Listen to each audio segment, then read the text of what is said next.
Interessante. Então vocês são os três mosqueteiros das finanças primo-riquenses. É isso aí. Como que é? Quanto tempo você tá lá com o pessoal? Tô 1 ano.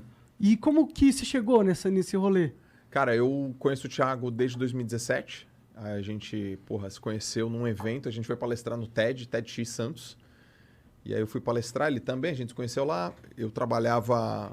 Cara, eu era CLT, cara, na época. Eu trabalhava num projeto social do Neymar. Ah, da hora. Lá na Praia Grande, Instituto Projeto Neymar Júnior. Foi muito legal a experiência. Mas eu, uma vontade tremenda de empreender. Venho do esporte, né? Tive uma carreira como nadador muito boa.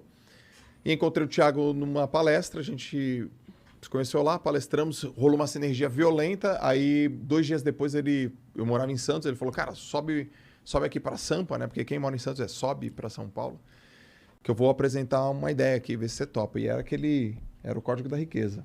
Nossa, lembra disso, cara? Lembra disso, Faz velho? tempo, cara. Um projetaço aí pra gente entender o que tinha por detrás da mentalidade das pessoas milionárias e Pô, bilionárias. mas calma aí, você tá pulando fase, mano. Uai. Contar no momento que a gente se conheceu, cara. Não, mas é legal você ter Deixa eu contar essa tua parte impressão aí. que foi, Essa foi parte, irada. cara. Foi assim, ó. Eu nunca tinha falado muito no palco, sabe? Há um tempo atrás. E aí eu fui dar uma das minhas primeiras palestras e foi num TEDx. Manja, aquele evento legal. E aí nesse evento, eu lembro que eu palestrei cedinho. E aí a gente foi almoçar depois, os palestrantes. E aí tinha um cara na mesa que não tinha palestrado ainda. Que era esse cara aqui. E aí, todo mundo pediu, era um bar em Santos, a gente pediu cerveja, pediu, sei lá, parmegiana, pediu um monte de coisa. E aí, esse cara aqui pegou e pediu uma salada, mano. Aí todo mundo olhou, eu falei, por que você pediu uma salada, cara? Aí ele falou, não, cara, é porque eu ainda não palestrei, então eu tenho que manter o foco. Eu falei, caraca, o cara tem que manter... Que loucura esse negócio, né? Eu nunca tinha ouvido um negócio desse, né? Comida tira o foco, cara? Como assim, cara? Não, que o tipo de comida que a galera tava comendo ia deixar os caras preguiçosão. Pesadão, né? mas Pesadão. total. Depois se eu como um hambúrguerzão, fico Muito, sono. E aí, o que aconteceu? Aí eu falei, nossa, que negócio diferente. Ele comeu a saladinha, todo mundo se divertindo, não sei o que lá. E aí ele falou, vou palestrar logo depois do almoço. Eu ia voltar de táxi antes, eu falei, eu vou ficar aqui para te assistir. Aí eu fiquei para assistir ele. Só que o meu táxi chegou antes, ele estava entrando no palco, o meu táxi ficou meio que esperando, eu fiquei assistindo do fundo do salão, e com a portinha semi-aberta, ele palestrando. E o TED são palestras de mais ou menos 15 minutos. Não mais do que isso, né? E aí ele palestrou, eu falei, caraca, eu nunca vi um cara palestrando desse jeito, velho. Foi a palestra mais bizarra que eu já tinha visto na minha vida, assim. Eu falei, nunca vi um palestrante melhor que esse cara. E aí eu peguei, entrei no táxi, e eu falei, eu preciso me conectar com esse cara, que é o Joel. E aí eu falei, precisamos conversar. E foi daí que partiu minha admiração pelo Joel, e eu falei, preciso conhecer esse cara. Foi E aí sobre a o gente que a começou a se palestra conectar. dele? Foi sobre o quê? Alta performance. Alta performance. É. Entendi. E que tem a ver com tua vida nos esportes também. Tem a ver, cara. Porque em 2017, eu tava, sei lá, no intervalo lá no Instituto Neymar e passei assim no Facebook e vi um cara falando assim, sou a maior autoridade de alta performance do Brasil e tal. E aí naquele dia eu falei pra mim, eu vou ser esse cara. Eu vou ser o maior. Mas não sabia nem como, né? Então a primeira coisa que eu fiz foi isso. O que a turma tá falando sobre alta performance no Brasil? E eu vi que o conceito tava equivocado.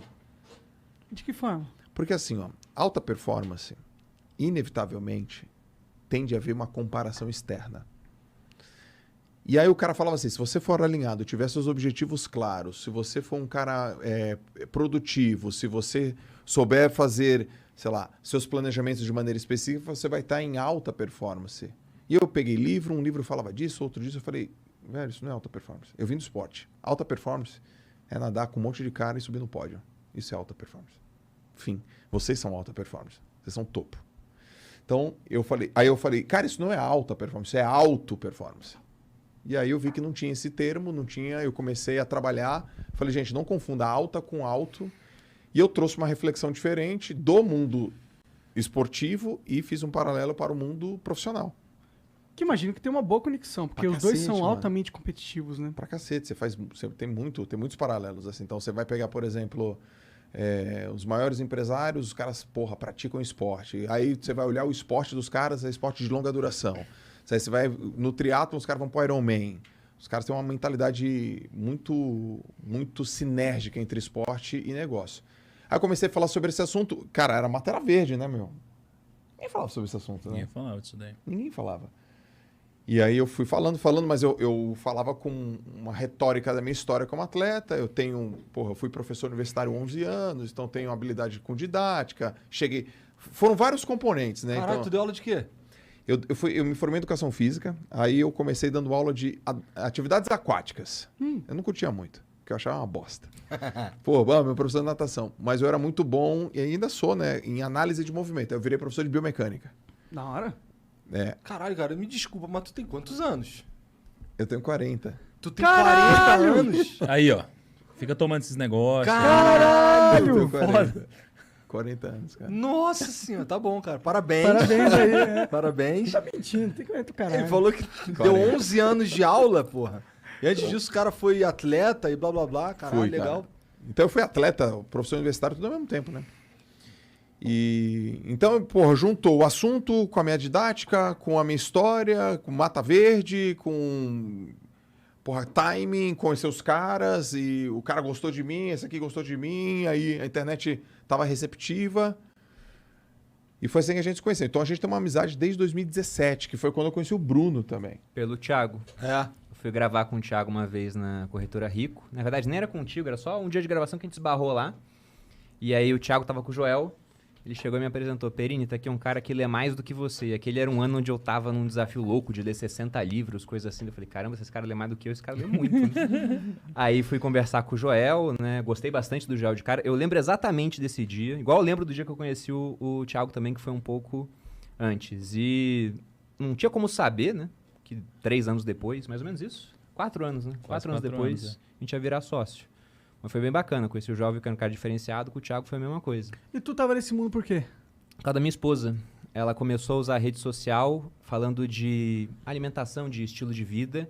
E ela cresceu muito rápido. Em 6 meses, ela bateu o que eu achei um número irreal na época. E hoje as pessoas acham que é pequeno, né? Ela bateu 100 mil inscritos no YouTube. Bom, bom. E eu pensei, Porra, caramba, 100 mil do pessoas. nada, sem ajuda, é incrível, cara. Exatamente.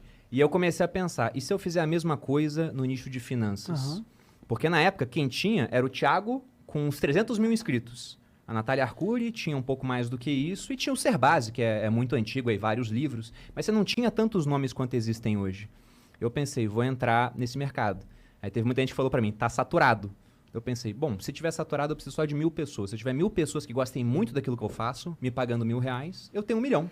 Pra mim tá ótimo, pô. 1 milhão resolve a minha vida plenamente, né? Total. Aí entrei nesse mercado, felizmente eu consegui muito mais de 1.000 pessoas me assistindo. E logo no começo teve um evento do Robert Kiyosaki, que é o autor daquela série de livros Pai Rico, Pai Pobre aqui no Brasil. E o Thiago foi um cara chamado para ir nesse evento. Eu esbarrei com ele lá, fui cumprimentar o Thiago pelo trabalho dele, tirei uma foto com ele. Na época ele conseguia andar num evento sem ser parado a cada momento, né? Ele já estava famoso, mas ele era famoso num nicho muito específico de pessoas. E aí quando eu postei a foto no Instagram, ele viu que eu tinha um perfil, começou a me seguir, a gente começou a trocar umas ideias.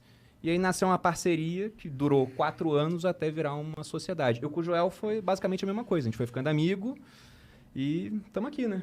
Aqui, Mas o cara. Perini tem uma coisa legal, a parte da história dele que ele não contou agora, que ele foi do exército há muito tempo, cara. Eu fui 11 anos do exército. mesmo? É. Eu era paraquedista, eu era primeiro de turma na Academia Militar das Agulhas Negras. E, cara, tem umas histórias que eu descobri só o cara depois. oficial do exército. Eu era. Número 1, número 1. Número 1, cara. Eu fui o primeiro da minha turma. É? Tanto que quando eu tava pra ir embora do exército, até o meu avô, pro meu avô ia ser general. Ele falou, você não vai ser general? Eu falei, não vou ser general, vou embora. E foi a melhor coisa que eu fiz na minha vida, né? Porque a internet, em apenas 5 anos, foi em 2017, na verdade 4 anos, mudou demais.